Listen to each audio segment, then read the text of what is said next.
Hello everyone, कैसे हैं आप सभी। मैं उम्मीद करती हूँ कि आप सभी स्वस्थ होंगे और खूब मन लगाकर पढ़ाई भी कर रहे होंगे, है ना।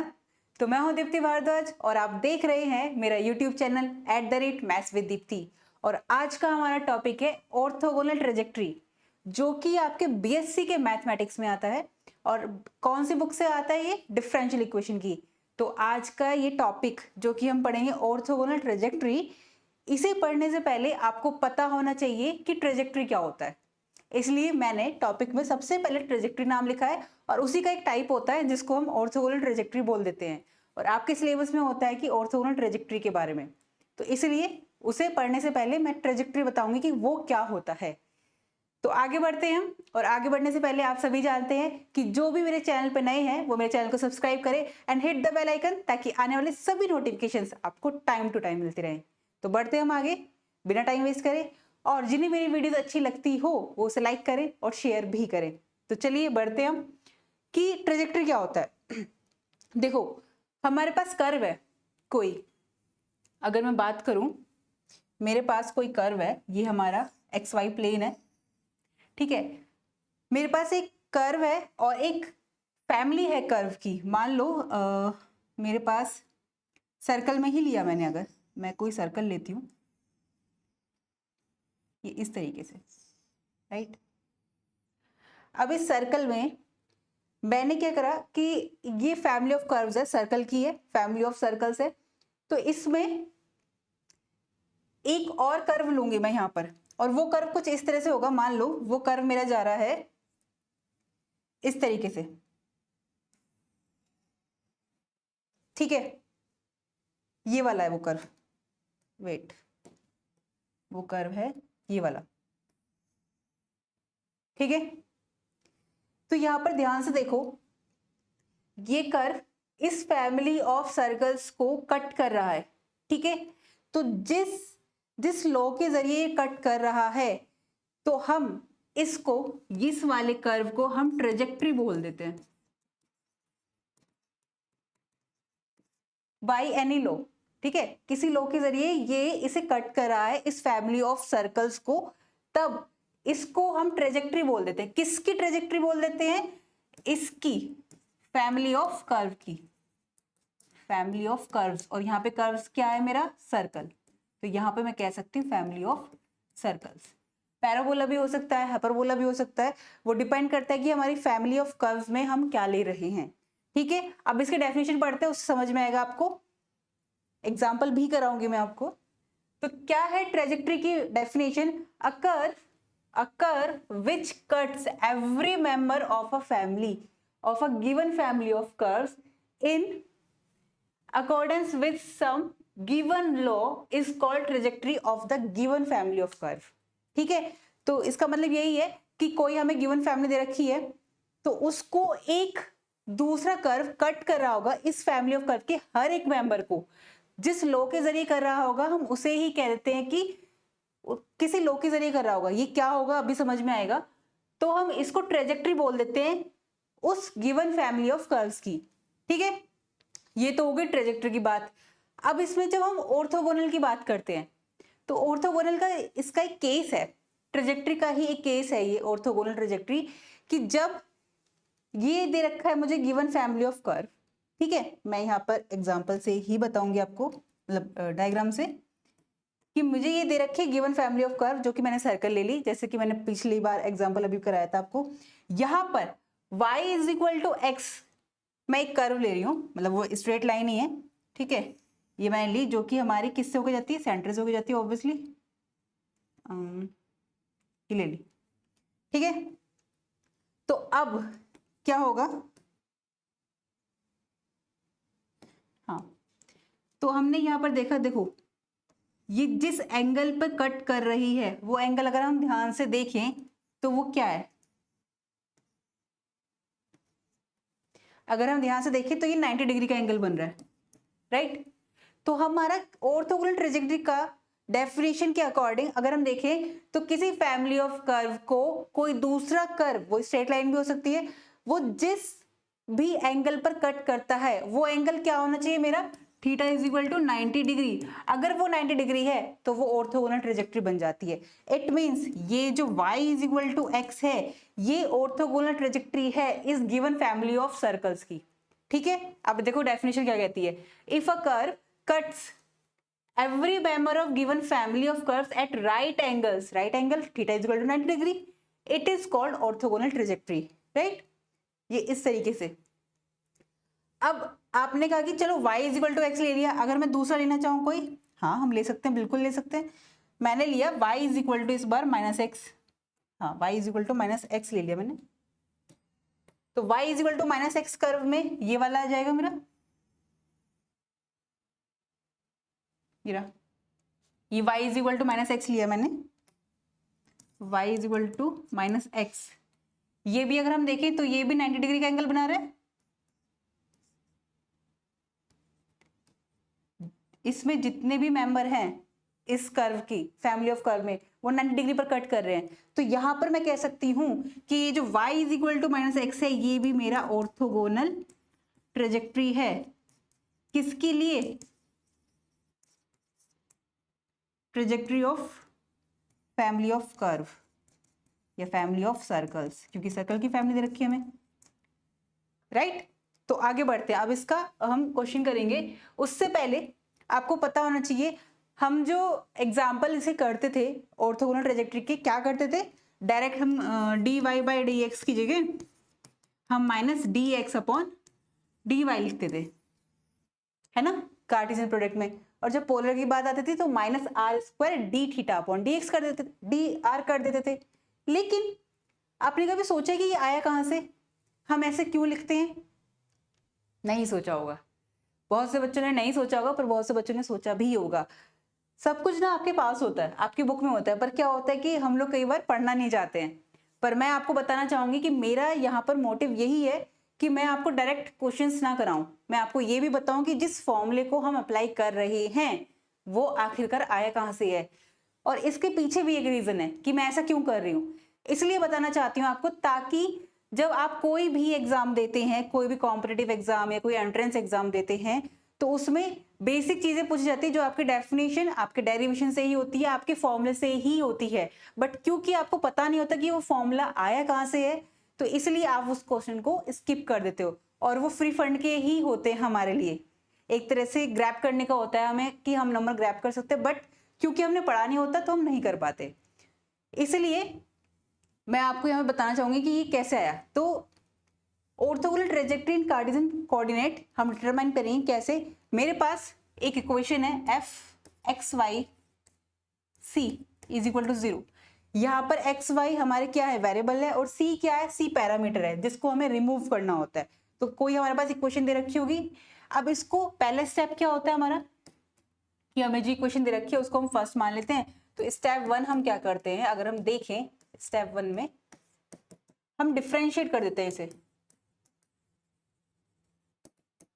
डिफरेंशिएट इस इक्वेशन फर्स्ट मान लेते हैं of equation first, differentiate equation first. तो जब हम इसे डिफरेंशिएट करते हैं तो हमारे पास क्या आएगा, f x Y D Y by D x, और यहां पर सी भी आएगा। किसी किसी इक्वेशन में हो सकता है कि सी रिमूव हो जाए अगर कांस्टेंट वेरिएबल अकेला है, नहीं तो फिर यहां पर रहेगा। तो इसको मैं सेकंड इक्वेशन मान लेती हूँ। अब इसका थर्ड स्टेप क्या होता है, स्टेप थर्ड अगर मैं देखूं, हमें रिमूव करना होता है क्या, eliminate parameter from equation second. तो उसे एलिमिनेट करेंगे, यानी कि सेकंड और फर्स्ट की हेल्प से हम यहाँ से सी की वैल्यू निकालकर दूसरे में पुट कर देंगे। तो मेरे पास क्या बच जाएगा, सिर्फ और सिर्फ मेरे पास बचेगा अब इस बार X Y D Y by D x equal to 0, right. अब जो मेरे पास ये बचता है, तो अब हम क्या कर सकते हैं, देखो ये बचा मेरे पास। अब हमने क्या करा, स्टेप थर्ड में स्टेप फोर्थ जो होगा हमारा, उसमें होगा एलिमिनेट कर दिया। अब हम करेंगे रिप्लेस करेंगे। अब अभी आप कहोगे मैम आपने तो बताया नहीं कि हमने रिप्लेस कर रहे हैं तो क्यों आया, अभी बताऊंगी। पहले ये प्रोसीजर बता दूं ये कैसे, फिर आपको समझ में आया कि हम ये करते क्यों हैं। ठीक है, डायग्राम के थ्रू बताऊंगी मैं आपको, ग्राफ के थ्रू। तो रिप्लेस करेंगे हम D Y by D x को by minus D x upon D Y से। जैसे ही हम इसे रिप्लेस करते हैं तो मुझे क्या मिल जाएगा, f x y minus D x upon D y, right, equal to 0। ये इक्वेशन थर्ड थी, ये इक्वेशन फोर्थ थी। अब हम क्या करेंगे, इसके बाद का जो स्टेप है हमारा, स्टेप फिफ्थ, उसके बाद हम क्या कर देंगे, इंटीग्रेट कर देंगे एंड वी विल गेट, क्या गेट करेंगे हम, रिक्वायर्ड सॉल्यूशन या required trajectory of given family of curve.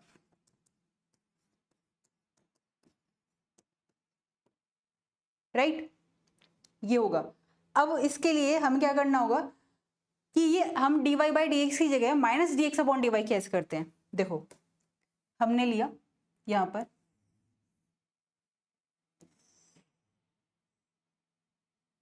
ये मैं एक्स वाई प्लेन ले रही हूं।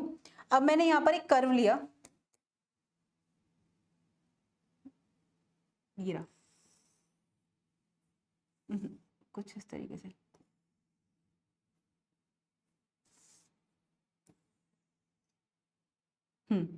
मैंने ये कर्व लिया, राइट। ये मेरा फैमिली ऑफ, अगर मैं देखूं इसे, ये मेरा फैमिली ऑफ कर्व है, एक मेंबर है फैमिली ऑफ कर्व का, जिसका नाम दे दिया मैंने पी और क्यू। ठीक है, पी क्यू नाम दे दिया मैंने, राइट। अब इस फैमिली ऑफ कर्व के लिए एक इक्वेशन होगी, मैं यहां लिख देती हूँ, वो मैं इस तरह से मान लूँ, एफ एक्स वाई और सी कोई पैरामीटर ले रही हूँ, ये इक्वेशन फर्स्ट मान ली मैंने। ये हमें गिवन फैमिली ऑफ कर्व दे रखा है, या अगर पूरी बात लिखना चाहे तो यहाँ पे आएगा गिवन फैमिली ऑफ कर्व, क्या दे रखा है, एफ एक्स वाई और सी इक्वल टू 0। ठीक है, अब हम क्या करेंगे, इसे डिफरेंशिएट करते हैं, राइट। इसको डिफरेंशिएट करेंगे, जब हम डिफरेंशिएट करेंगे तो मुझे क्या मिलेगी equation, f of x Y D Y by D x equal to 0। ये इक्वेशन फर्स्ट है, ये इक्वेशन सेकंड है मेरे पास। ठीक है, जब मैंने इसे डिफरेंशिएट किया तो अब कर्व पी क्यू, देखो मैंने कर्व लिया ये और पी क्यू, और इसके लिए मैं एक ट्रेजेक्ट्री बनाऊंगी। मानो वो ट्रेजेक्ट्री के लिए जो कर्व होगा वो ये होगा कुछ,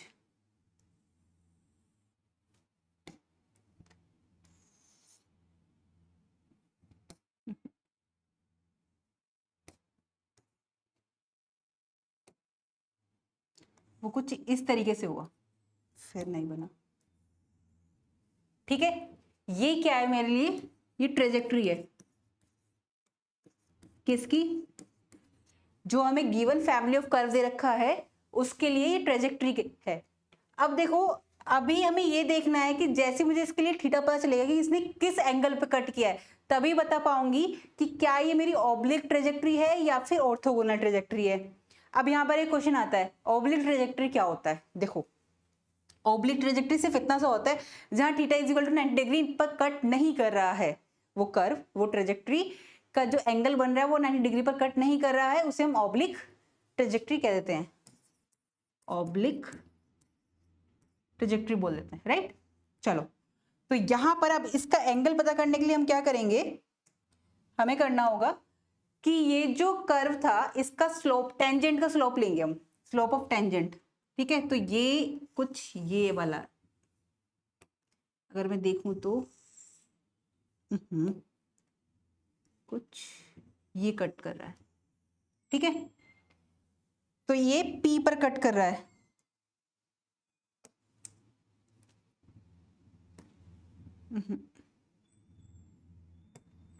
ये P आपको दिख रहा है? हाँ, या दूसरे से ही कर देती हूँ मैं। ये रहा P पे कट कर रहा है और ये Q डैश ले लिया मैंने और ये Q है मेरा, राइट? तो P पर कट कर रहा है। अब ऐसे ही मैंने क्या करा, देखो अब यहां पर जो इसने थीटा बनाया वो मैंने कोई साई ले लिया, ठीक है? यानी पी क्यू जो कर्व था, फैमिली ऑफ कर्व, इसका मैंने स्लोप लिया, ठीक है? टेंजेंट का स्लोप लिया। वो एक्स एक्सिस को किस पे काट रहा है? ये एक्स एक्सिस है और ये वाई एक्सिस है, एक्स एक्सिस को वो साई पे काट रहा है। अब जो इसकी ट्रेजेक्टरी बनी है ये भी यहीं पर क्या होगा, मैं यहां से स्लोप लूंगी, मतलब टेंजेंट ऑफ स्लोप लूंगी, तो वो कुछ इस तरीके से आएगी। तो ये मेरा एंगल जो बनेगा वो साई डैश बनेगा, राइट?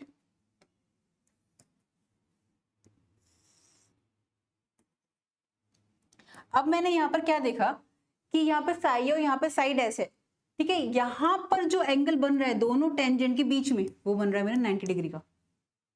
तो यहां से हमें कुछ पता चला। देखो फिर से बताती हूँ, ये वाला जो था P और Q, ये मेरा फैमिली ऑफ कर्व में से उसका एक मेंबर है, वो ले लिया मैंने और इसके लिए ट्रेजेक्टरी मैंने ले ली PQ डैश। अब मैंने क्या करा, PQ पर एक मैंने टेंजेंट का स्लोप लिया, स्लोप ऑफ टेंजेंट, वो एक्स एक्सिस को साई पर काट रही है। ऐसे PQ डैश को PT डैश, ये T मान लेते हैं और ये T डैश मान लेते हैं, PT डैश जो है वो एक्स एक्सिस पे साई डैश पे काट रही है। अब जब मैंने इन दोनों टेंजेंट को देखा कि ये किस पे कट कर रही हैं, तो वो 90 डिग्री पे कट कर रही हैं। और हम सभी जानते हैं कि जब, पहले मैं ये वाली लाइन लिख देती हूँ कि अगर मैं इसी वाली लाइन को यहाँ पे लिखना चाहूँ, मैंने डिफरेंशिएट कर दिया, इसे इक्वेशन सेकंड मान लिया। अब मैं लिख रही हूँ कि कर्व PQ है, जो कर्व PQ है एट PXY, ये जो P है यहाँ पे XY होगा कोई पॉइंट, है ना? XY प्लेन की बात कर रहे हैं। एट PXY पर जो मैंने लिया स्लोप ऑफ टेंजेंट PT, क्या है मेरे पास? tan psi is equal to क्या आएगा मेरे पास? dy/dx,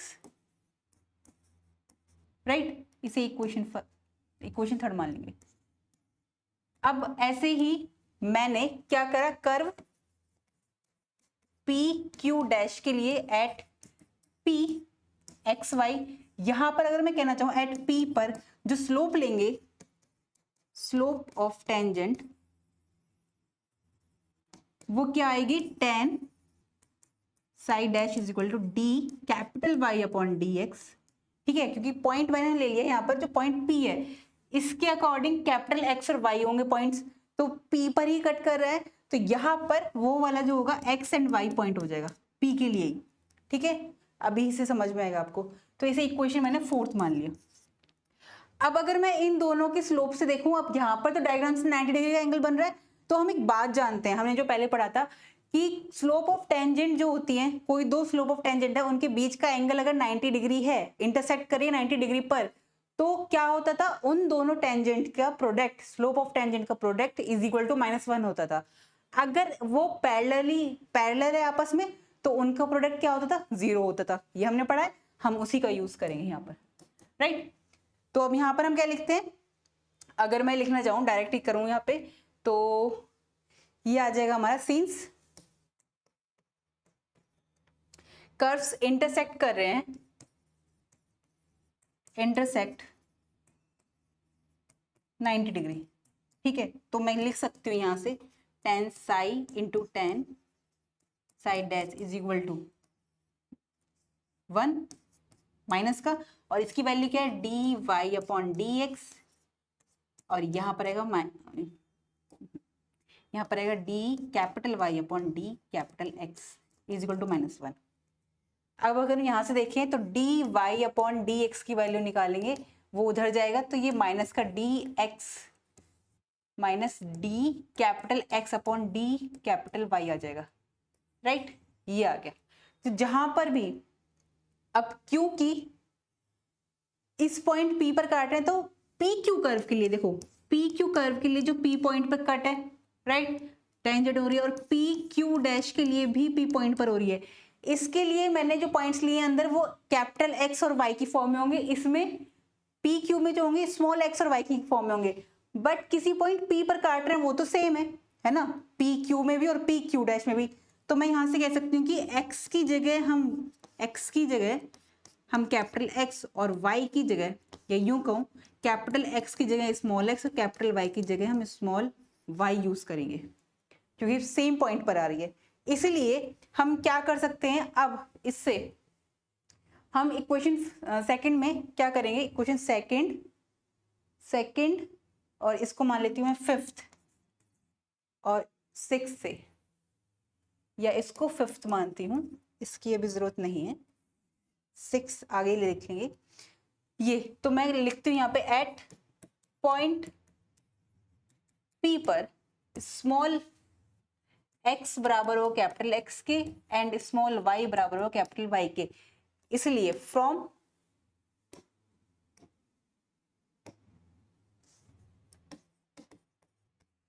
इक्वेशन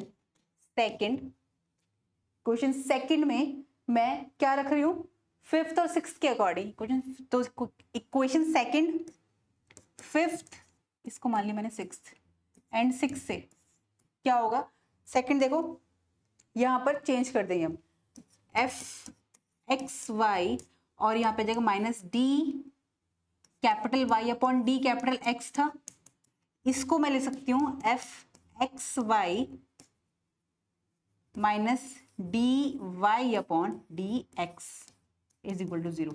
और यही मेरी required orthogonal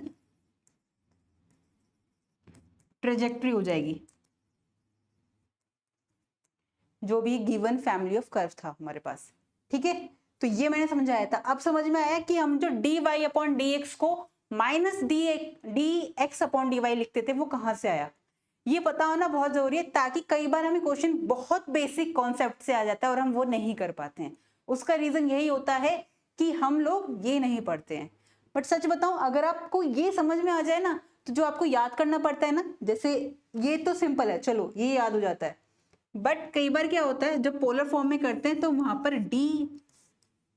D r upon d theta को हमें चेंज करना होता है minus r square d theta upon d r. यहाँ पे कंफ्यूजन हो जाता है, आर की जगह आर स्क्वायर हो गया, या आर स्क्वायर की जगह आर कर दिया हमने, या गलती से कहीं भी कोई भी मिस्टेक हो गई, तो वो इसलिए होती है। और इसलिए कई बार बच्चे बोल देते हैं कि फॉर्मुलेज हमें याद नहीं होते। उसका मेन रीजन यही होता है कि आप कॉन्सेप्ट नहीं समझते हो, आप फॉर्मुले रट लेते हो। रटने की जरूरत नहीं है, मैथ्स में रटने की जरूरत है ही नहीं। ठीक है, और जब मैं हूं यहाँ पर, मैं आपको कॉन्सेप्ट से बता रही हूँ, तो आपको डरने की जरूरत ही नहीं है। तो चलिए आगे बढ़ते हैं। अब हम क्वेश्चन करते हैं डायरेक्ट। पहला क्वेश्चन हमारा क्या कह रहा है, आई होप कि आपको ये वाली बात समझ में आ गई होगी जो मैंने आपको ये ग्राफ के थ्रू समझाई है। लेकिन फिर भी अगर किसी का कोई डाउट बचता है तो वो मुझसे कमेंट सेक्शन में जरूर पूछ सकता है। ठीक है, मैं आपके सभी डाउट्स के आंसर देती हूँ, तो ये आप पूछ लीजिएगा। और आपको अगर ये समझ में आया हो और बहुत पसंद आया हो तो वीडियो को लाइक भी कीजिएगा। तो बढ़ते हैं अपने क्वेश्चन की तरफ।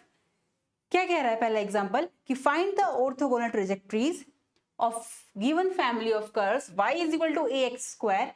तो और इसमें कह रखा है a जो है वो क्या है हमारे पास, बीइंग अ पैरामीटर। ठीक है, हमें पैरामीटर को रिमूव करना होता है। तो स्टेप मैंने 5 बताए हैं, पहले स्टेप के अकॉर्डिंग हम ये इक्वेशन लिख लेते हैं। तो हमें दे रखी है क्या सॉल्यूशन में, हमें दिया है y is equal to a x square, इसको इक्वेशन फर्स्ट मान लिया आपने। तो यहां पर पहला स्टेप क्या है, हम इसे डिफरेंशिएट करेंगे। हम इसको डिफरेंशिएट करते हैं जब, हाँ, तो जब हम इसे डिफरेंशिएट करेंगे, ठीक है, तो क्या आएगा यहाँ पर d Y by D x is equal to a यहीं पर आएगा 2ax, इक्वेशन सेकंड मान ली। क्लियर, यहां तक तो कोई दिक्कत नहीं। अब क्या करना है, यहाँ पर a बच रहा है हमारा, तो इक्वेशन फर्स्ट और सेकंड की हेल्प से मैं a को रिमूव करूंगी। कैसे, इक्वेशन फर्स्ट से a की वैल्यू निकाल कर यहाँ पर पुट कर दूंगी। तो अगर मैं इक्वेशन फर्स्ट से देखूं तो यहां से a इज इक्वल टू मेरे पास आया y अपॉन एक्स स्क्वायर, इसकी वैल्यू मैं इसमें रखूंगी। तो फ्रॉम, तो now d Y by D x is equal to 2x, a की वैल्यू क्या है मेरे पास y अपॉन एक्स स्क्वायर, एक x से यहाँ पर एक x से ये वाला x की पावर कट जाएगी, ये कट गई, ठीक है। तो मेरे पास क्या बचा, मेरे पास आ गया अब dy by D x is equal to -2y/x। अब मैं क्या करूंगी, यहाँ पर dy बाई डी एक्स की जगह मुझे क्या पुट करना है, अब मैंने रिमूव कर दिया, स्टेप 1 हो गया, हमने लिख ली थी, इसे डिफरेंशिएट कर दिया, a को यानी जो पैरामीटर था उसे रिमूव कर दिया। उसके बाद अब हमें क्या करना है, यहाँ पर dy बाई डी एक्स की जगह हमें पुट करना है, तो हम लिखेंगे replace dy by D x by minus dx upon dy. Got it? Now, so now we will get minus dx upon dy is equal to minus 2y upon x.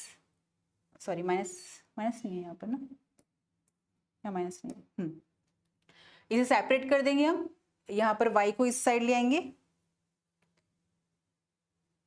Minus x d x is equal to 2y dy। अब इसको हम क्या कर देंगे, next step क्या होता था हमारा,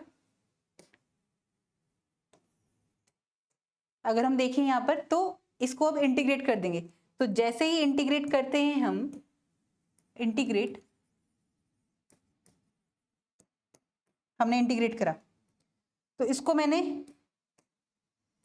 यहाँ पर क्या आएगा, माइनस एक्स स्क्वायर बाई 2, ये इंटीग्रेट करेंगे is equal to 2y square by 2 आएगा, और यहाँ पर y स्क्वायर बाई 2, 2 से 2 कैंसिल आउट, तो यहाँ पे बचेगा y स्क्वायर प्लस c रह गया यहाँ पर। अब मैं इसे एक साइड ले लूंगी, तो y square minus x square by 2 plus c is equal to 0। ये क्या है मेरी, ये मेरी रिक्वायर्ड, तो मैं लिख सकती हूँ this is required orthogonal trajectory of given family of curves, right. ये हमारे आगे सिंपल से था। तो हमें स्टेप ध्यान रखना है, क्या सबसे पहले जो इक्वेशन दे रखी होगी उसमें देखना है हमारा पैरामीटर क्या है। सबसे पहले हमें क्या करना है, डिफरेंशिएट करना है, पहला स्टेप। उसके बाद देखना है क्या पता डिफरेंशियल करने से ही हमारा जो पैरामीटर है वो रिमूव हो गया हो, अगर नहीं होता तो इक्वेशन फर्स्ट और सेकंड की हेल्प से हमें वैल्यू निकालनी है पैरामीटर की और इक्वेशन सेकंड में पुट करनी है, उसे सॉल्व करेंगे। सॉल्व करने के बाद हमें क्या करना है, स्टेप थर्ड, कि हमें dy बाई डी एक्स की जगह रिप्लेस कर देना है minus D x upon D y, ठीक है। उसके बाद सॉल्व करेंगे, उसे इंटीग्रेट कर देंगे, वो जो सॉल्व करके आएगी मतलब इक्वेशन, वो हमारी ऑर्थोगोनल ट्रैजेक्टरी होगी गिवन फैमिली ऑफ कर्व की। नाउ नेक्स्ट क्वेश्चन, एक और देखते हैं, ये क्वेश्चन भी अच्छा है, इसमें भी हमें ऑर्थोगोनल ट्रैजेक्टरी निकालनी है। ये जो कर्व दे रखा है हमें, तो ठीक है, इसको सबसे पहले हम लिखते हैं, ये 3xy is equal to x cube minus e cube, right. इसको हम डिफरेंशिएट करेंगे, इक्वेशन फर्स्ट है, जैसे ही मैंने इसे डिफरेंशिएट करा तो मेरे पास 3 यहाँ पर है, फर्स्ट प्रोडक्ट 2 लग जाएगा एक्स और वाई का, first as it is, second का differential dy by D x plus first 1 का मतलब x का 1 आ जाएगा, और यहाँ पर y as it is equal to यहाँ पे 3x square minus a constant है और a मेरा पैरामीटर भी था, और यहाँ पर ये 0 हो गया तो प्लस 0। तो हमने यहाँ देखा क्या, पैरामीटर मेरा रिमूव हो गया। तो अब मैं क्या कह सकती हूँ कि यहाँ पर अब मुझे वैल्यू तो रखने की जरूरत नहीं है क्योंकि पैरामीटर मेरा रिमूव हो गया। अब मुझे क्या करना है, नेक्स्ट स्टेप, अगर हम देखूं तो 3 से 3 कैंसिल आउट हो सकता है।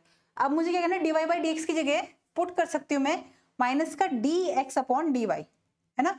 तो वैल्यू पुट कर देते हैं, x जैसे मैं करूँ तो ये माइनस का dx upon dy plus y is equal to x square.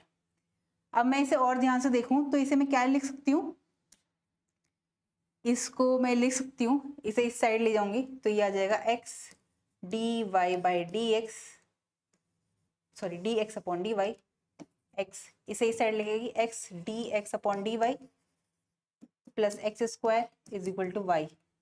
तो अगर मैं ध्यान से देखूं तो ये मेरी लीनियर डिफरेंशियल इक्वेशन बन रही है। इससे पहले मैं आपको सॉल्व करा चुकी हूँ, जिन्होंने नहीं देखा हो उसका लिंक भी, उन सभी वीडियोस का लिंक, प्लेलिस्ट का लिंक मैं इसी वीडियो के डिस्क्रिप्शन बॉक्स में दे दूंगी, आप वहां जाके चेकआउट करिएगा। तो इसको हम कैसे सॉल्व कर सकते हैं, बहुत सिंपल है। क्या करना है, अगर मैं एक्स स्क्वायर को मैं पुट कर रही हूँ एक्स स्क्वायर को v, तो इसको क्या कर सकते हैं 2x dx upon dy is equal to dv upon dy। तो यहाँ पर क्या आ जाएगा, इतने की वैल्यू, अब मैं इसी इक्वेशन में पुट करती हूँ, क्या मिलेगा मुझे 1/2 dv upon dy plus v is equal to y। अब इस इक्वेशन को बहुत इजीली सॉल्व कर सकते हैं, 2 से मल्टीप्लाई कर दो बोथ साइड, तो मेरे पास क्या होगा, यहाँ से 2 हट जाएगा, बोथ साइड मल्टीप्लाई करेंगे और यहाँ पर 2 आ जाएगा, यहाँ पर 2 आ गया, यहाँ पर 2 आ गया। अब इसे सॉल्व करेंगे, इंटीग्रेटिंग फैक्टर निकालेंगे अगर हम इसका, क्या आएगा e की पावर, इसका जो कॉफिशिएंट है 2 इंटू डी वाई, क्या है वैल्यू e की पावर 2y, ये मेरा इंटीग्रेटिंग फैक्टर आ गया। नाउ अब हम क्या करेंगे, अब हमें करना है, हाँ v इंटू इंटीग्रेटिंग फैक्टर होता है सॉल्यूशन, वो मेरे पास क्या है e की power 2y is equal to, I hope ये आपको पता होगा, नहीं पता है तो मैंने करा रखा है, तो आप मेरी प्लेलिस्ट चेक कीजिएगा मेरे चैनल पे ही, तो आपको सारी वीडियोस मिल जाएंगी इसकी, ठीक है। जिन्होंने मुझसे पढ़ा है उनके लिए बहुत इजीली हो गया होगा ये, ठीक है। इज इक्वल टू इंटीग्रेशन, क्यों मेरे पास क्या है यहाँ पर 2y, 2 बाहर ले लेती हूँ y, और integrating factor 2y plus c, ये मेरा आर्बिट्री कांस्टेंट है कोई, तो इसको सॉल्व करते हैं हम। तो v की जगह मैं अगर वैल्यू रख दूं अभी एक्स स्क्वायर e की power 2y is equal to 2, इसे करेंगे आइलेट फॉर्म से करेंगे, तो आइलेट से क्या होता है, सबसे पहले मैं ट्रिग्नोमेट्री जो होगा उसको फर्स्ट मानूंगी, इसको एक्सपोनेंशियल को मैं सेकंड मानूंगी, तो first as it is, second का इंटीग्रेशन करेंगे माइनस फर्स्ट का डिफरेंशियल, यानी y का, सेकंड का इंटीग्रेशन, और इस पूरे का इंटीग्रेशन जब दोबारा से करूंगी तो क्या आएगा 2y अपॉन 2 फिर से आएगा, तो वो 4 बन जाएगा, तो मैं अगर डायरेक्ट लिख दूं यहाँ पे तो आ जाएगा e की पावर 2y अपॉन 4, और मैंने यहाँ पे ले लिया एक c, हाँ। तो अब इसमें मैंने 2 से मल्टीप्लाई करती हूँ, यहां से c/2 मैंने ले लिया, तो एक्स स्क्वायर e की power 2y is equal to, तो यहाँ पे बचा y, और e की पावर 2y भी कॉमन ले रही हूँ, अगर मैं यहाँ से e की पावर, चलो अभी रुक जाते हैं, y e की पावर 2y माइनस e की power 2y upon 2 plus c, ये आया मेरे पास।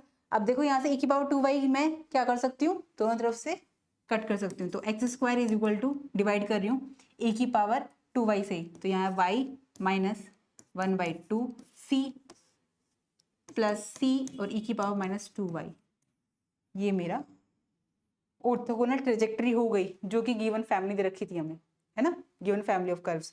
तो ये बहुत सिंपल सा है। अब हम बढ़ते हैं सेल्फ ऑर्थोगोनल ट्रेजेक्टरी क्या होता है, सॉरी सेल्फ ऑर्थोगोनल क्या होता है फैमिली ऑफ कर्व्स के लिए। देखो ये ना बहुत सिंपल सा है, अगर हमें जो फैमिली दे रखी है ना कर्व की, उसको सॉल्व करने के बाद हमारे पास क्या होता है, जो ऑर्थोगोनल ट्रेजेक्टरी बन रही है उसको भी अगर हम ऐसे ही सॉल्व करें कि इसके लिए जो गिवन फैमिली ऑफ कर्व है वो ऑर्थोगोनल ट्रेजेक्टरी हो। फॉर एग्जांपल अगर मैं सॉल्व कर रही हूँ ये, इसकी ऑर्थोगोनल ट्रेजेक्टरी ये बन रही है, और ये भी अगर इसे सॉल्व करूं कि ये मुझे गिवन फैमिली ऑफ कर्व्स दे रखी है, इसको सॉल्व करूं और मेरे पास ऑर्थोगोनल ट्रेजेक्टरी ये बनकर आ रही है, तो मैं कह सकती हूँ इसे कि ये मेरी सेल्फ ऑर्थोगोनल ट्रेजेक्टरी है। यानी कि जो भी हमें फैमिली ऑफ कर्व दे रखा होता है वो खुद का ही क्या हो जाता है, ऑर्थोगोनल हो जाता है, ऑर्थोगोनल ट्रेजेक्टरी। ये यूं कहूं, अगर और अच्छे से समझना चाहो आप, जैसे डेफिनेशन कह रही है, if each member of a given family of curves intersects all other members orthogonally, then the given family of curves is said to be a self orthogonal। या फिर हम ये भी कह सकते हैं कि मैंने कोई गिवन फैमिली ऑफ कर्व दे रखा है मेरे को, उसको हमने डिफरेंशिएट किया, उसके बाद जो मेरे पास ऑर्थोगोनल ट्रेजेक्टरी आएगी ना, तो जो मैंने डिफरेंशिएट किया है उस इक्वेशन को, और फिर जो बाद में इंटीग्रेट कर कर जो वैल्यू निकाली है मैंने, वो और डिफरेंशियल वाली जो वैल्यू होगी इक्वेशन वो सेम होगी, तो हम कह देते हैं वो क्या है, हमारा सेल्फ ऑर्थोगोनल ट्रेजेक्टरी है। घबराइए मत, मैं एग्जांपल भी कराऊंगी अगर नहीं समझ में आए यहाँ से तो ये एग्जांपल ले लेते हैं इसी का ही कि ये सेल्फ ऑर्थोगोनल है। और एक बात और कहूंगी, मैं जितने भी एग्जांपल्स कराती हूँ ना, वो कहीं ना कहीं किसी ना किसी कॉम्पिटिटिव एग्जाम में आए होते हैं, या तो आपके CUT PG में आए होते हैं या IIT में आए होते हैं, और कुछ क्वेश्चन ऐसे जो आपके लास्ट ईयर के आईएएस वाले एग्जाम में भी आए थे, कानपुर वाले एग्जाम्स में भी आते हैं। तो मैं कोई भी एग्जाम्पल ऐसे ही नहीं कराती हूँ, तो जो करा रही हूँ उसे समझो ध्यान से, तो अपना फोकस बोर्ड पे ही रखना। चलो आते हैं हम क्वेश्चन पे। देखो कैनोनिकल कॉनिक्स दे रखी है हमें ये इक्वेशन, और कहा है कि ये सेल्फ ऑर्थोगोनल है, हमें ये शो करना है। तो इसको इक्वेशन फर्स्ट मान लेते हैं। इसको जब मैं डिफरेंशिएट करूंगी, यहाँ पर क्या है, लैम्डा जो है, लैम्डा हमारा क्या है, पैरामीटर है। तो हमें क्या करना होगा, पैरामीटर है तो इसको हमें रिमूव करना है। ठीक है, इसे रिमूव करने के लिए हम क्या करेंगे, हम डिफरेंशिएट करेंगे इक्वेशन फर्स्ट को ही। तो इसकी वैल्यू क्या आ जाएगी मेरे पास, एक्स स्क्वायर का ये आ जाएगा 2x upon a square plus lambda, ये तो एज ए कॉन्स्टेंट है, plus 1 upon b square plus lambda, ये भी कॉन्स्टेंट है। जब इसका करेंगे तो 2y d y upon d x is equal to 0, right. यहाँ से 2 कॉमन लेकर हम कैंसिल आउट कर सकते हैं, तो 2 लिया मैंने, कॉमन लिया, और उसे मैंने हटा दिया यहाँ से। ठीक है, यहाँ से मैंने 2 हटा दिया। ठीक है, तो मेरे पास बचे यहाँ पे y और ये है मेरे पास x। ठीक है, अब हम क्या कर सकते हैं, इसमें मेरे पास मैंने डिफरेंशियल कर लिया। अब देखा कि अगर मैं लैम्डा को रिमूव कैसे कर सकती हूँ, तो लैम्डा को रिमूव करने के लिए मैंने सबसे पहले क्या करा, इनका यहाँ पे एलसीएम ले लिया।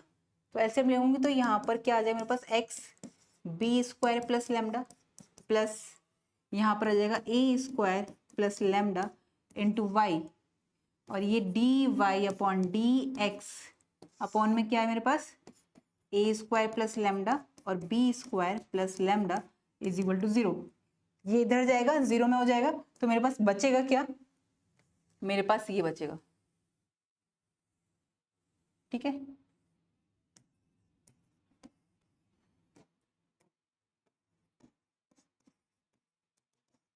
अब इसमें मुझे क्या करना होगा, यहां पर मैं अगर dy बाई डी एक्स की जगह, देखो अभी लैम्डा मेरा रिमूव तो हुआ नहीं है, तो लैम्डा रिमूव करने की कोशिश करती हूँ मैं, तो लैम्डा वाले पार्ट में कॉमन ले लेती हूँ। तो जैसे ही मैं यहाँ पर लैम्डा कॉमन लेना चाहूंगी, तो मेरे पास क्या बचेगा, x, और यहां से बचेगा plus y d Y by D x, right. अब यहां से क्या बच रहा है मेरे पास, लैम्डा के अलावा जो बच रही है वैल्यू वो क्या है, एक्स बी स्क्वायर, और अगर मैं कुछ और देखूं तो x b square plus a square y D Y by D x, हाँ सही है, इक्वल टू 0। यहां से भी कुछ कॉमन आ सकता था, यहां से तो कुछ कॉमन नहीं आएगा, तो इस वाले पार्ट को मैं अगर इधर ले जाऊं तो लैम्डा की वैल्यू निकाल सकती हूँ। तो जैसे मैं इधर ले जाऊंगी तो ये मेरा आ जाएगा इज इक्वल टू माइनस की वैल्यू, और लैम्डा की वैल्यू निकालूंगी तो क्या आएगी मेरे पास, lambda is equal to minus का b x square plus a square y D Y by D x upon, यहाँ पर जाएगी value x plus y D Y by D x. देखो x और y यहाँ पर x square x b square है, देखा अभी गलती हो जाती है, x Y D Y by D x है।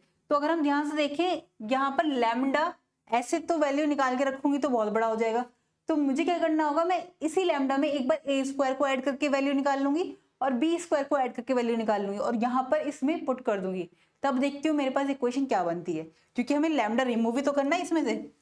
ठीक है, तो लैम्डा की वैल्यू मेरे पास ये आ गई। अब मैं क्या करूंगी, यहां से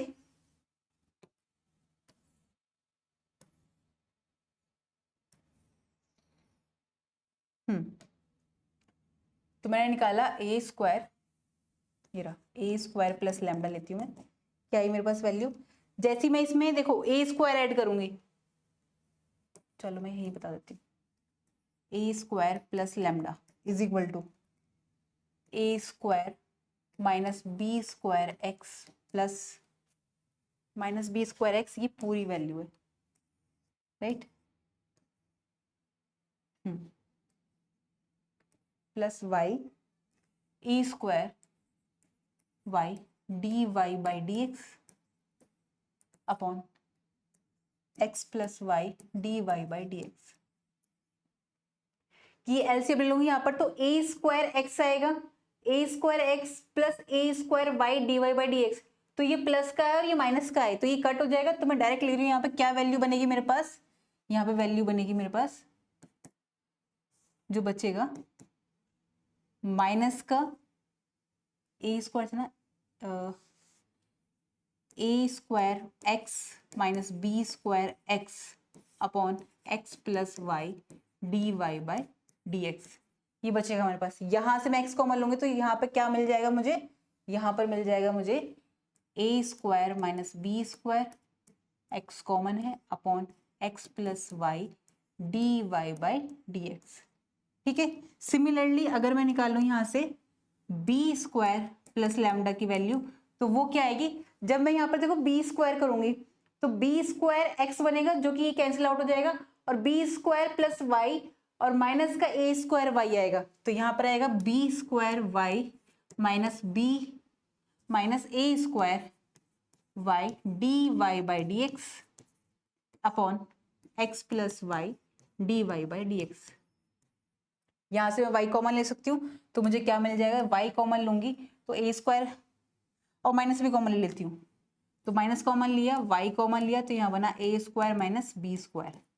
अब इन दोनों की वैल्यू मैं इक्वेशन फर्स्ट में रख देती हूँ, तो from equation first x square upon इसकी वैल्यू रखूंगी मैं, तो क्या आएगी मेरे पास, नेक्स्ट पेज पे ही चलो यही लिख लेते हैं, एक्स स्क्वायर अपॉन ये आएगा a square minus b square x, और ये ऊपर पहुंच जाएगा अपॉन में x plus y D Y by D x. ठीक है, प्लस बी स्क्वायर लैम्डा की वैल्यू रखेंगे हम वाई स्क्वायर में, तो ये आएगा y square, b square plus lambda की वैल्यू ये आएगी, तो ये यहाँ पर माइनस का हो जाएगा, माइनस यहाँ पे का a square minus b square y, और यहाँ पे वैल्यू आ जाएगी x plus y D Y by D x.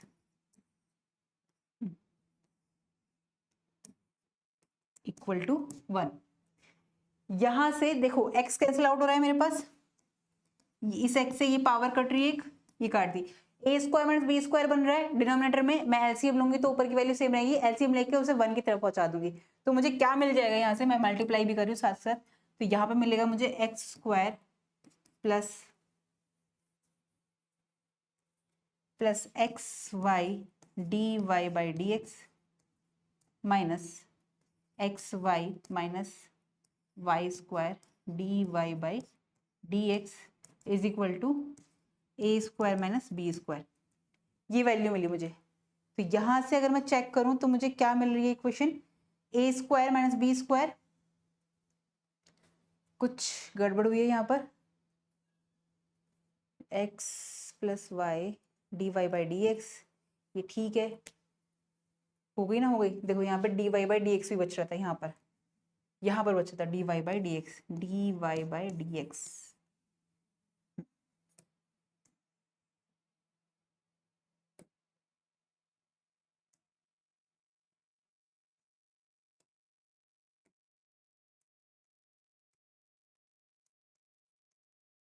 ठीक है, तो इन सब के साथ मल्टीप्लाई होगी d Y by D x की भी। रुको, अभी इसको हम नहीं करते क्योंकि वैल्यू मिल जाएगी मुझे यहाँ से, नेक्स्ट पेज पे लिखती हूँ मैं, क्या मिला मुझे यहाँ से, हाँ इससे पहले लिख लेते हैं सही से, मेरे पास आया x, मेरे पास बचता है x plus y D Y by D x, a square minus b square common लेकर मैं उधर ले गई, तो यहाँ पर d Y by D x बचेगा, माइनस वाई तो कट गया हमारा, नहीं वाई है, x plus y D Y by D x upon में मेरे पास d Y by D x भी बच रहा है, is equal to a square minus b square. ठीक है, अगर मैं इसका भी एलसीएम लेना चाहूं तो इसको मैं लिख सकती हूँ, कुछ गड़बड़ हो रही है क्या, एक्स प्लस वाई, कुछ तो गड़बड़ हो रही है, बी स्क्वायर, ये वैल्यू तो मैंने सही ली है, ए स्क्वायर प्लस लेमडा, ठीक है, बी स्क्वायर की वैल्यू सही है, माइनस कॉमन ले लिया हमने, माइनस का वाई, ठीक है। अब जैसे ही हम इसे वैल्यू को नीचे रखते हैं एलसीएम में, इसमें x square upon a square minus b square, ठीक है, माइनस वाई अपॉन, अगर मैं ये भी कॉमन ले लूँ यहाँ से, ये तो मैंने देखा ही नहीं, देखो अगर मैं ये भी कॉमन ले लूँ तो मुझे क्या मिलेगा, देखो यहाँ मिलेगा x minus y, x plus y, ये तो कॉमन लिया मैंने, y upon D Y by D x, ठीक है, y upon D Y by D x, और यहाँ पर जब मैंने कॉमन लिया x plus y D Y by D x equal to a square minus b square, इसको मैं ऊपर लिख सकती हूँ, तो मेरे पास वैल्यू हो जाएगी x minus y d x upon D y, यहाँ पर आएगा x plus y D Y by D x equal to a square minus b square, ठीक है। इसे मैं इक्वेशन ले देती हूँ एक नाम, कौन सी इक्वेशन हो सकती है, इक्वेशन 1 मानी थी, उसके बाद इक्वेशन सेकंड मान लेते हैं, इक्वेशन सेकंड। नाउ अब हम क्या करेंगे, मैं पुट कर दूंगी, मैं रिप्लेस करती हूँ d Y by D x को by minus D x upon D Y से, जैसे ही मैं पुट करती हूँ तब इक्वेशन सेकंड से मुझे क्या मिलता है, इक्वेशन सेकंड से मुझे मिलेगी यहाँ पर x minus D x upon D y है ना, तो d y upon d x को मैं क्या लिख सकती हूँ, अगर मैं देखूँ यहाँ से d y upon d x को लिख सकती हूँ मैं माइनस का d x upon D y, तो यहाँ पर जाएगा मेरे पास माइनस, तो ये प्लस का y, ये बन जाएगा d y upon d x, है ना, क्लियर है। यहाँ पे करती हूँ तो x माइनस का y d x upon D y equal to a square minus b square. अब अगर ध्यान से देखो तो जो मैंने डिफरेंशिएट करा था ये वही वैल्यू बन रही है, x minus y d x upon D y, ये आ गया, और ये प्लस वाला पार्ट यहाँ आ गया, और ए स्क्वायर माइनस बी स्क्वायर यहाँ आ गया, और ये मेरी ऑर्थोगोनल ट्रेजेक्ट्री है, ये रिक्वायर्ड ऑर्थोगोनल ट्रेजेक्ट्री है मेरे पास, जो कि गिवन फैमिली ऑफ कर्व दे रखी थी हमें। तो देखा यहाँ पर जो इसकी डिफरेंशियल थी ना, यही मैं समझाना चाह रही थी आपको सेल्फ ऑर्थोगोनल में, कि जो इक्वेशन दे रखी होती है उसको हम डिफरेंशियल, उसका जो डिफरेंशियल वाला पार्ट निकालते हैं वो किसके बराबर आता है, उसी इक्वेशन के जो कर्व दे रखा है हमें उसी की ऑर्थोगोनल ट्रेजेक्ट्री के बराबर आता है, तब हम कह देते हैं कि गिवन फैमिली ऑफ कर्व क्या है, सेल्फ ऑर्थोगोनल है। क्लियर। नाउ आगे बढ़ते हैं, orthogonal trajectory in polar coordinate, वैसे सोच रही थी नेक्स्ट में कराऊंगी पर करा देती हूँ थोड़ा सा है, ठीक है, एक ही वीडियो में आपका पूरा ऑर्थोगोनल ट्रेजेक्ट्री खत्म हो जाएगा, आपका कोई डाउट भी नहीं बचेगा, राइट। तो orthogonal trajectories in polar coordinate, ये वाला मैं थोड़ा सा होमवर्क आपको देती हूँ, मुझे आप सभी बताएंगे, जैसे मैंने ये सॉल्व कराया है आपको, ये बताया था, कहाँ गया, एक सेकेंड, ये मैंने बताया था आपको, और ये क्या था मेरा, कि हमें दे रखा है इन्होंने orthogonal trajectory in Cartesian coordinate, किस तरह से कर सकते हैं हम, तो ये वही तरीका था कि मैंने ये ग्राफ के थ्रू बताया था, उसके बाद क्या करा था हमने, इसे कार्टेशियन फॉर्म में लिखा था। अब पोलर फॉर्म में कैसे करते हैं, पोलर फॉर्म में मैं आपको अब डायरेक्ट बता रही हूँ यहाँ पर, क्योंकि समय अभी कम है और ये बहुत सिंपल है, इसकी तरह ही होना है, ठीक है। तो यहाँ क्या होता है पोलर फॉर्म, क्योंकि एफ एक्स वाई नहीं होता, एफ आर और थीटा की फॉर्म में होता है, और हमें D r upon d theta, sorry d theta और सी इक्वल टू 0, ये इक्वेशन फर्स्ट, पहले स्टेप हमारा ये होता है, ठीक है। उसके बाद हम इसे डिफरेंशिएट करेंगे, ये मेरा स्टेप 1 है, आप स्टेप के रूप में लिख सकते हो, स्टेप 1 में क्या करना होता है, हमें डिफरेंशिएट करना होता है, ठीक है। इक्वेशन फर्स्ट जब डिफरेंशिएट कर देते हैं तो मुझे क्या वैल्यू मिलती है, f of r theta d r upon d theta, और मेरे पास सी भी है, इसे इक्वेशन सेकंड मान लेते हैं। अब स्टेप 2 क्या होगा मेरा, वही मुझे क्या करना है स्टेप 2 में, एलिमिनेट, या यू को रिमूव करना है, हमें एलिमिनेट करना है सी को, और सी क्या मेरा, सी दैट इज पैरामीटर, ठीक है। जब हम एलिमिनेट कर देते हैं तो मुझे क्या मिलेगा, f r theta d r upon d theta equal to 0। अब स्टेप 4 क्या होगा मेरे पास, स्टेप 4 होगा कि हमें रिप्लेस करना है d r upon d theta को by minus r square d theta upon d r से। ठीक है, जैसे रिप्लेस करते हैं तो मुझे क्या मिलती है equation, F r theta minus D R square D r upon sorry d theta upon d are, ये इक्वेशन मिलती है मुझे। उसके बाद स्टेप 5 क्या होता है, वही इंटीग्रेट कर देंगे, integrate and we will get required orthogonal trajectory of given family of curves. ठीक है, तो ये स्टेप होते हैं। अब इसके एक क्वेश्चन पे आते हैं सीधा, और सच बताऊं ये क्वेश्चन ना बहुत अच्छा है। ये पता है कहाँ आया था, अगर मैं आपको एक बात और बताना चाहूँ, मैं आपसे कही थी ना मैं आपको कोई भी एग्जाम्पल कराती हूँ तो वो ऐसे ही नहीं होते, वो हमेशा किसी ना किसी कॉम्पिटिटिव एग्जाम में या फिर आपके किसी एंट्रेंस एग्जाम में आए होते हैं। जैसे CUT PG दे दो आप, या फिर IIT जैम का पेपर दे दो, या फिर आपने IAS का एग्जाम भी देखा होगा, नहीं यकीन होता है तो ये आपका पता कब आया था, ये वाला आपका एग्जाम्पल आया था आपके IAS के 2021 में, IAS के, आप चाहे तो चेक कर लेना। और जो ये वाला एग्जाम्पल मैं कराने जा रही हूँ ये आपके अभी CUT PG 2025 में ही आया है। और सच बताओ ये एग्जाम्पल इतना ज्यादा सब पॉपुलर है, ये एग्जाम्पल फेमस है, क्योंकि ये आप जो अपना BSc कर रहे होंगे ये तब भी आपके एग्जाम में आएगा। आप CUT PG दो या IIT जैम दो, ये तब भी आएगा एग्जाम में, हर बार नहीं पर किसी ना किसी ईयर में आया होगा। और अगर बिल्कुल रिसेंटली बात करें तो CUT PG 2025 में भी आया हुआ है। जिन्होंने नहीं देखा हो, मैंने 2025 का CUT PG का पेपर भी सॉल्व करा रखा है पूरा, वो उसका लिंक भी इस वीडियो के मैं डिस्क्रिप्शन में दे दूंगी, आप चेकआउट कर लेना। और IIT जैम का पेपर भी क्लियर कराया मैंने, मतलब मैंने आपको IIT जैम का पेपर भी सॉल्व कराया है। ठीक है, तो नाउ बढ़ते हैं हम सॉल्यूशन पे।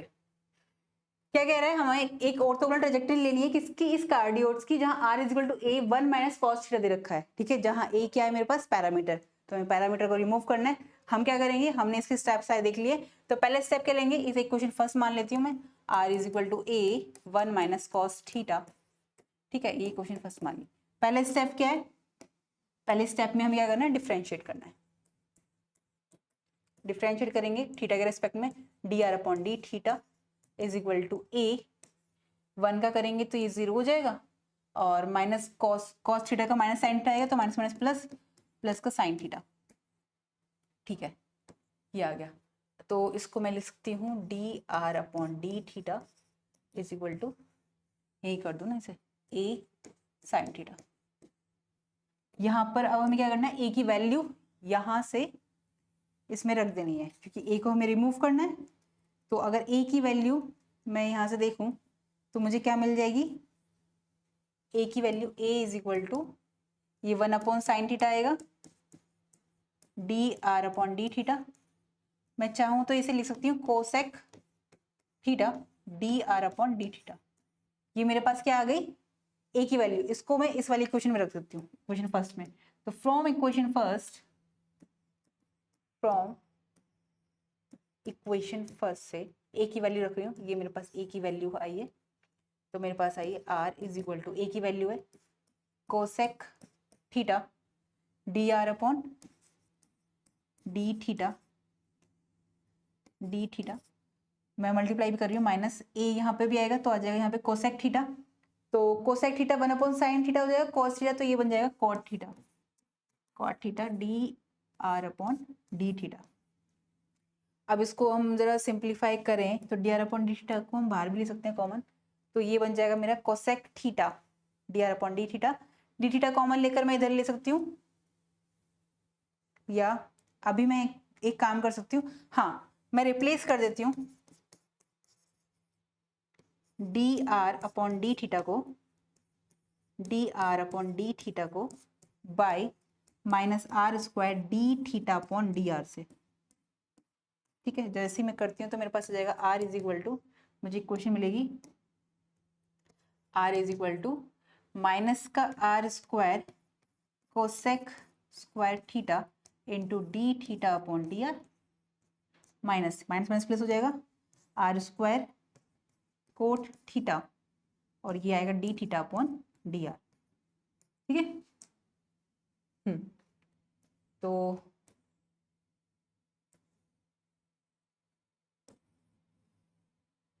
ठीक है,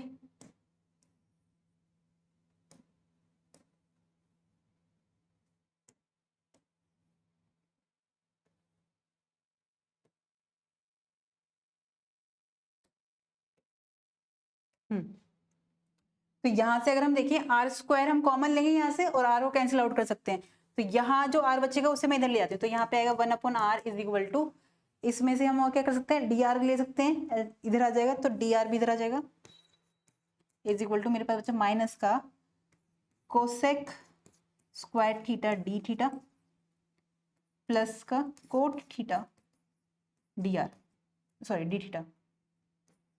अब मैं इंटीग्रेट कर दूं, जैसे ही मैं इंटीग्रेशन करती हूँ,